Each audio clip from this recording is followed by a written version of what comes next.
अस्सलामुअलैकुम रहमतुल्लाहि वबरकातुहू।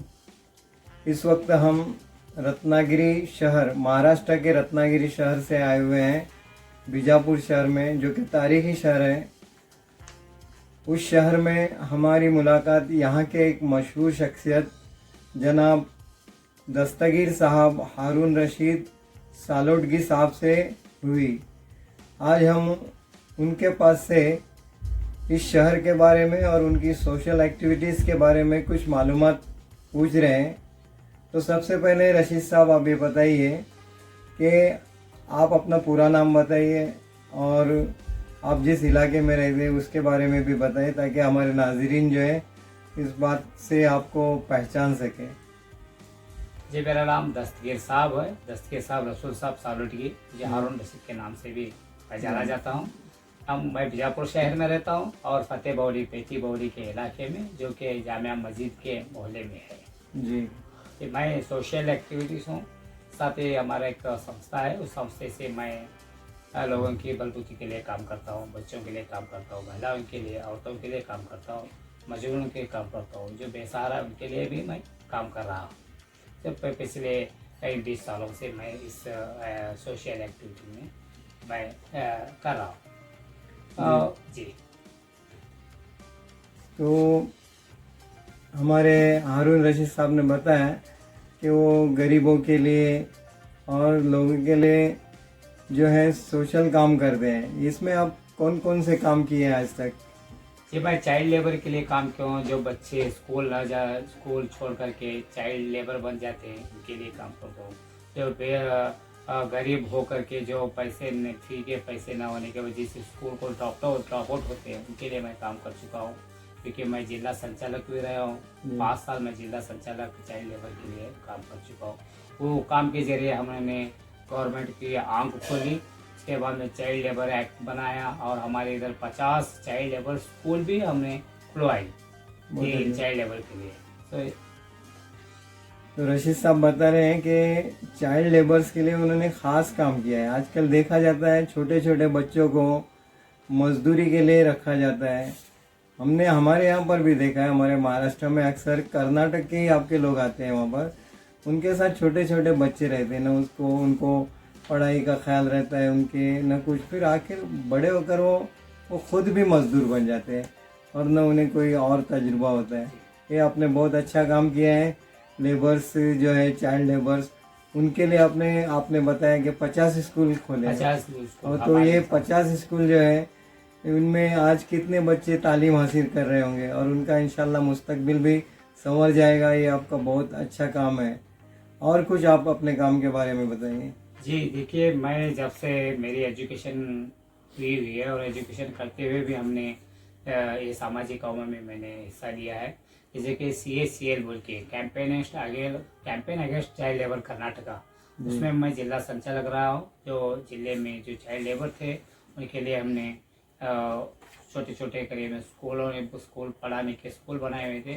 तो उसके जरिए हमने गवर्नमेंट ऑफ कर्नाटक की आँख खोली। हमारी NGO, हम सब NGO की तरफ से जो जितने भी NGO चाइल्ड लेबर के लिए काम करते थे, तब जा करके गवर्नमेंट ने आँख खोली और चाइल्ड लेबर के लिए स्कूल बनाए। और स्कूल के जरिए चाइल्ड लेबर को जो ड्रॉप आउट भी थे, स्कूल छोड़ करके जो घर पे बैठे हुए थे, और वो बच्चों के लिए आजकल के स्कूल चल रहे हैं माशाल्लाह। वो भी एक हमारे अचीवमेंट ही रहा है CACL से। उसके बाद हमने औरतों के लिए काम किए। जो सेविंग अकाउंट्स होते हैं, उनके जो महिलाओं के हक होते हैं, उनके लिए भी हमने काम किए। जो उनके ऊपर जुर्म होता है उसके लिए भी काम करते हुए मैंने स्त्री शक्ति संघ बना हुआ है। इसके लिए हमारे जो साथियों ने जो NGO का जो फेडरेशन होता है, उसके साथ भी मैं मिला हुआ हूँ। हालांकि ऐसे जितने भी काम ऐसे जो लोगों को परेशानी है, वो लोग भी हमारे पास आते हैं, जो अपने अपने अलग अलग परेशानी लेके उनका हल भी हम ढूंढते हैं। और जहाँ पर हो सके तो गवर्नमेंट ऑफ कर्नाटका से जितनी भी सहूलतें हैं उसके लिए भी हम उनको दिलवाते हैं। जी। जैसा कि जो हेल्थ स्कीम्स है वो लोगों को पता नहीं है, हेल्थ स्कीम के बारे में हमने जानकारी दी थी। जो भी गवर्नमेंट ऑफ कर्नाटका या गवर्नमेंट ऑफ इंडिया की जो भी सहूलतें मिलती है, उन सहूलतों को ये लोगों को मालूम नहीं होता, तो हमने उनको जानकारी देते हैं, अवेयरनेस कैंप चलाते हैं, हेल्थ कैंप चलाते हैं, जी। हेल्थ चेकअप कैंप चलाते हैं, पोलियो जैसे जो गवर्नमेंट ऑफ इंडिया के जो प्रोग्राम्स है उनके अंदर हम बढ़ चढ़ करके हिस्सा लेते हैं। बहुत अच्छी बात है, आप बहुत अच्छा काम कर रहे हैं रशीद साहब।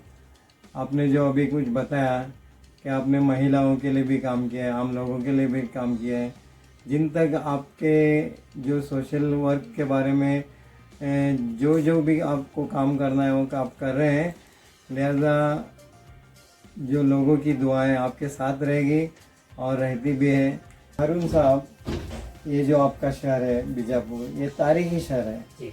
यहाँ पर हमने जो इमारतें देखी जिसमें गोल गुम्बद है, इब्राहिम रोज़ा है और बहुत सारी यहाँ पर जो है तारीखी इमारतें हैं। जामिया मस्जिद है वो भी हमने देखी है, उखली बुरुज है, तोप मैदान है, बड़ी कमान है, आसार महल है, अदालत महल है, 12 कमान है, महत्तर महल है, गगन महल है, आनंद महल है। ज़रा इनके बारे में आप थोड़ी थोड़ी सी मालूमात मुख्तसर बताइए। जी बिल्कुल, देखिए हमारा बीजापुर शहर जो है सूफी संतों का शहर है। जी। इस शहर का दूसरा नाम गुम्बदों वाला शहर भी जी। आपका कहते हैं। इन्हें गुम्बद वाला शहर। गुम्बद वाला शहर, सूफी संतों का शहर और बौरियों का शहर भी आप बोल सकते हैं, क्योंकि इसका दूसरा नाम 5600 बौरी, 5600 चौड़ी और 5200 बौरी के नाम से भी बीजापुर शहर जाना जाता है। जी जी। और यहाँ पर हिंदू मुस्लिम मिलजुल करके रहते हैं। शहर में अमन और शांति है, कभी दंगा व फसाद यहाँ पर हुआ नहीं है। माशाल्लाह, बहुत अच्छी बात है। जी, हमारे शहर में सबसे बड़ी इमारत है जो वर्ल्ड फेमस मानी जाती है, वो गोल गुम्बद है। जी। उसके बाद में 12 कमान है, इब्राहिम रोजा है, आसार महल है। तो गोल गुम्बद के बारे में आप बताइए। जी, गोल गुम्बद में इतनी बड़ी गैलरी है जो वर्ल्ड फेमस है, क्योंकि वर्ल्ड में सेकंड माना जाता है कि 7 मंजिलों पर आप बहुत बड़ा जी, वहाँ पर जो है एक आवाज जो है 7 बार एक टकराएगी। आवाज भी आप लगाएंगे तो 7 बार गूंजती है। और दूसरी एक सिस्टम मैंने देखा कि एक जगह बोलेंगे तो दूसरी जगह उसके अपोजिट 20 बार साइड में बोलते हैं देखेंगे। उसको। एक बार टेलीफोन के माफिक आप यहाँ पर दूर बैठ करके बात करेंगे तो वहाँ पर आपकी घड़ी की आवाज भी, सेकंड की आवाज भी सुनाई देगी। माशाल्लाह, ये जो सिस्टम है देखो, जब टेलीफोन नहीं था उससे पहले की ये सिस्टम है। जी जी बिल्कुल, क्योंकि हमारे शहर आदिल शाह इन्होंने क्या हुआ, उस जमाने में तुर्की और ईरान की टेक्नोलॉजी यहाँ पर इस्तेमाल किया। जी, जी। वहाँ के इंजीनियर हमारे बीजापुर में काम किए हुए हैं। ओहो। जैसे कि मलिक संदल जाने माने इंजीनियर हुआ करते थे, वो यहाँ पर बहुत से इमारतें उन्होंने बनाई है। और जो हमारे पास वाटर सिस्टम बहुत बढ़िया है, क्योंकि वर्ल्ड फेमस वाटर सिस्टम जो कि ईरान में है, दूसरा बीजापुर में। आप जी। 40 फुट में अंदर जाएंगे तो वाटर कैनल मिलेगा आपको। ओहो।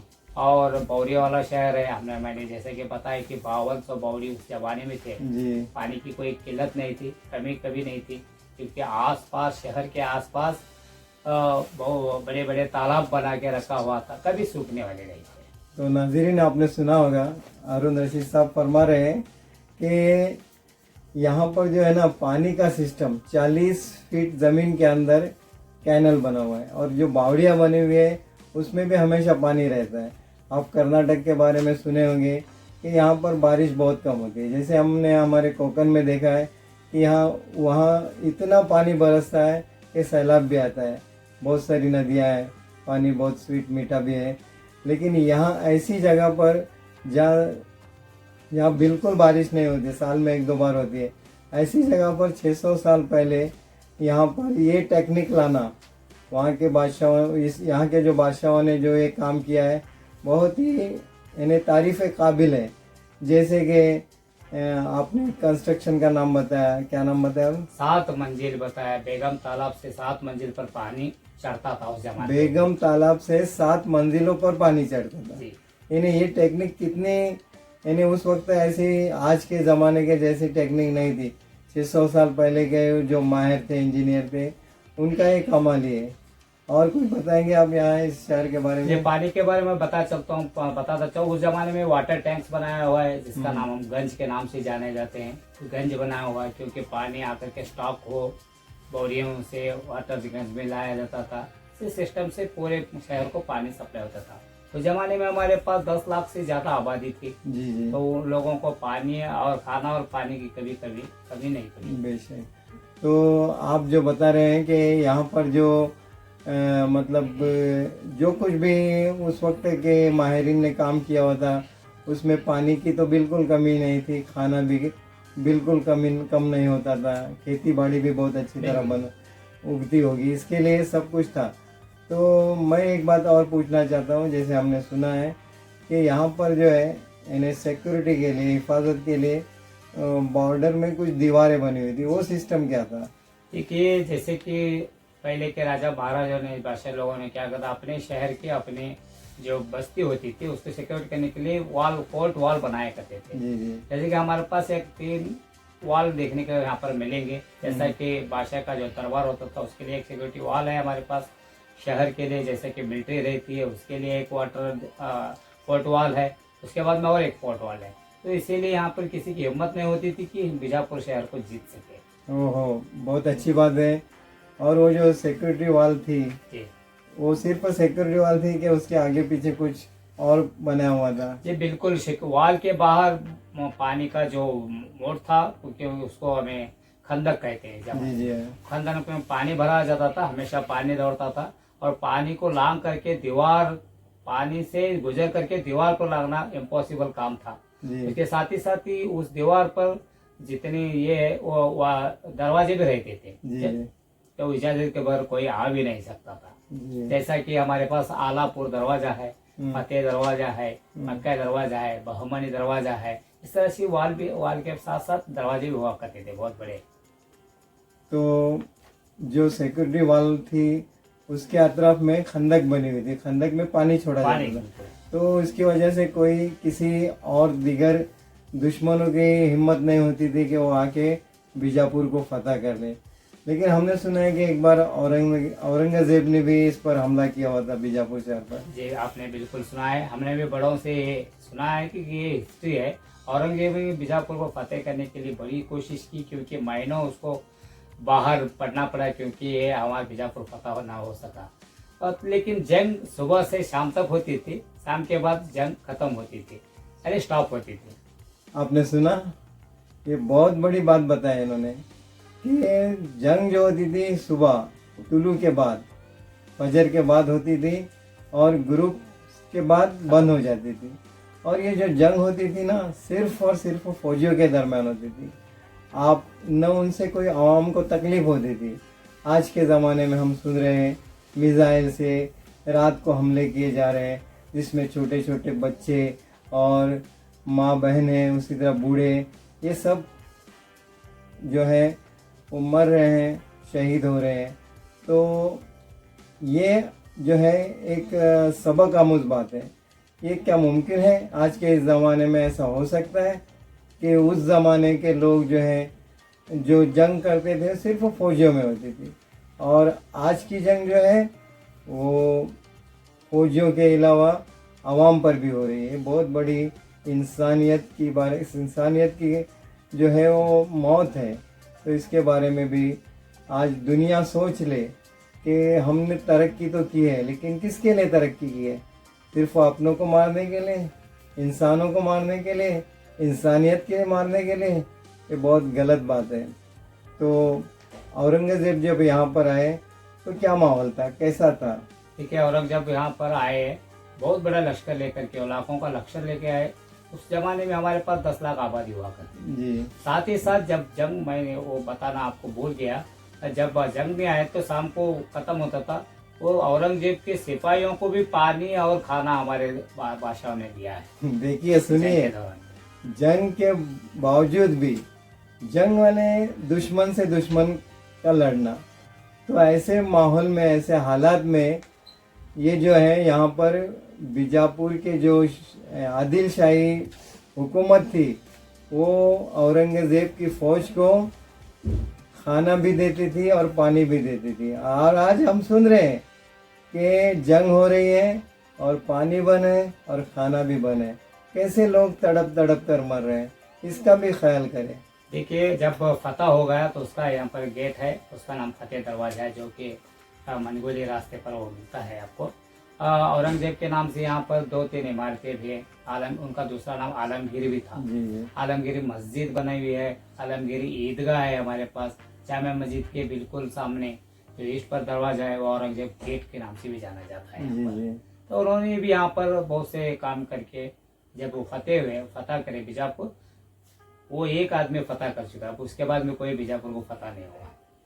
तो आदिल शाही के बाद जो है, आदिल शाही हुकूमत, उसके बाद में औरंगजेब ने बीजापुर को फतह किया। बस तो जो आज हम देखें, हमने 2 दिन यहाँ पर हैं, देख रहे हैं बहुत सारी मसाजिद भी हैं और खंडर भी बन चुकी है।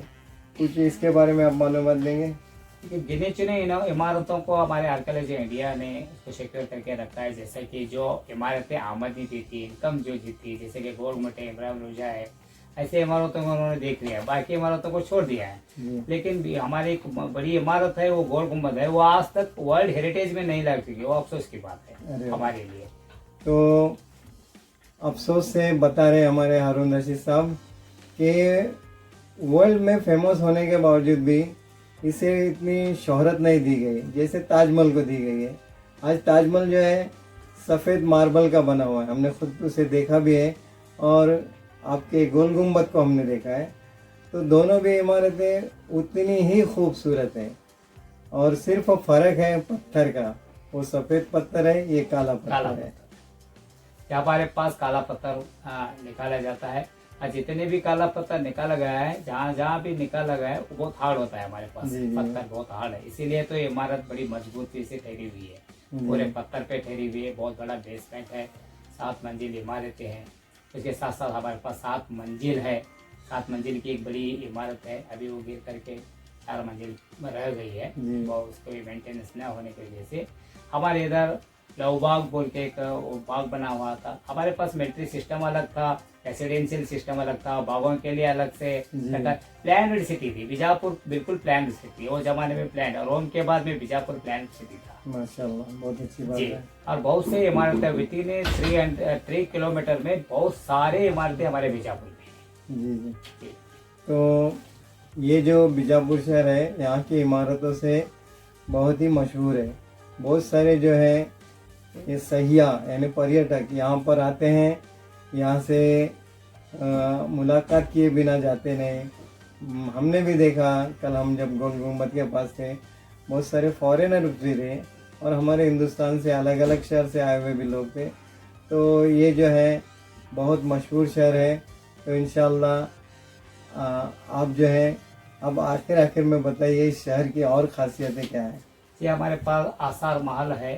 मेरी हिंदुस्तान में 2 बड़ी फेमस है। एक कश्मीर में जो हजरत बाल दरगाह है, वहाँ पर हुजूर का बाल मुबारक जी बिल्कुल, बाल मुबारक है। तो यहाँ पर मुँह मुबारक है। उसी तरह आसार महल में भी मुँह मुबारक है, बीजापुर में है। ये मुँह मुबारक क्या होता है? ये बाल क्या है, हमारे दाढ़ी वाला एक बाल, अच्छा, बाल लाया हुआ है उस जमाने में। जी। तो आज भी वो सिक्योर है हमारे पास आसार महल में। तो उसी को जितने हाल ही में यहाँ पर हुजूर के ये ईद मिलाद के नबी के दौर पर वो दिखाया जाता है। माशाल्लाह, बहुत अच्छी बात। उसके साथ साथ हमारे पास 12 कमान है, और अंडरग्राउंड रास्ते भी है बीजापुर में। गोल मोड़ के नीचे रास्ते भी हैं, जो दुश्मन अगर हमला किए तो आउट ऑफ सिटी जाने के लिए रास्ते बने हुए हैं। बहुत से खुफिया रास्ते हैं, हम भी अभी तक देखे नहीं कि उतनी इमारतें बीजापुर में भरी पड़ी हुई है। जैसे भूल भुलैया है, भूल भुलैया के रास्ते हैं। ये बिल्कुल बिल्कुल इब्राहिम रोजे में है। तो अभी आर्कियोलॉजी इंडिया ने उसको बंद कर दिया है। इंशाल्लाह शुक्रिया हारून रशीद साहब, आपने हमारे चैनल के लिए जो है मुलाकात दे दी है। हमारे नाज़रीन को इससे बहुत फ़ायदा पहुंचेगा, और आपसे हम दुआ सलाम के बाद अल्लाह हाफिज़ कहते हैं।